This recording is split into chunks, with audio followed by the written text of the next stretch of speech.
அதை அவதூறாக நினைத்திருந்தாலும் நான் என்னுடைய ஆழ்மனதிலிருந்து வருத்தத்தை தெரிவித்துக் கொள்கிறேன். பழனி பஞ்சாமிர்தம் குறித்து தீர விசாரிக்காமல் சர்ச்சையான கருத்துக்களை தெரிவித்த தன்னை மன்னித்து விடுமாறு இயக்குனர் மோகன்ஜி பரபரப்பு வீடியோ வெளியிட்டுள்ளார். வணக்கம். கடந்த செப்டம்பர் 20ஆம் தேதி நான் பஞ்சாமிர்தம் குறித்து ஐபிசி தமிழ் யூடியூப் சேனல்ல ஒரு பேட்டி கொடுத்திருந்தேன். அந்த பேட்டி குறித்து நான் அவதூறு பரப்புவதாக பழனி மலை அடிவார காவல் நிலையத்தில் என் மேல வழக்கு பதிவு பண்ணியிருந்தாங்க. அதுக்காக நான் ஆன்டிசிபேட்டரி பெயில் அப்ளை பண்ணியிருந்தேன். அது குறித்த ஒரு காணொலி தான் இது.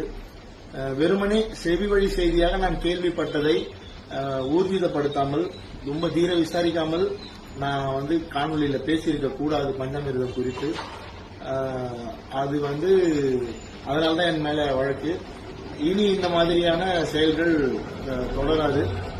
நான் கூறிய அந்த கருத்தால் யார் மனதாவது காயப்பட்டிருந்தாலோ புண்பட்டு இருந்தாலோ அதை அவதூறாக நினைத்திருந்தாலோ நான் என்னுடைய ஆழ்மனதிலிருந்து வருத்தத்தை தெரிவித்துக் கொள்கிறேன். மீண்டும் இதுபோல் செய்திகளை தீர விசாரிக்காமல் கருத்தை தெரிவிக்க மாட்டேன் என இந்த காணொலி மூலமாக கூறிக்கொண்டு என்னுடைய வருத்தத்தை பதிவு செய்து கொள்கிறேன். நன்றி. செய்திகளை உள்ளது உள்ளபடி தெரிந்து கொள்ள ரெஃப்ளெக்ட் நியூஸை சப்ஸ்கிரைப் பண்ணுங்க.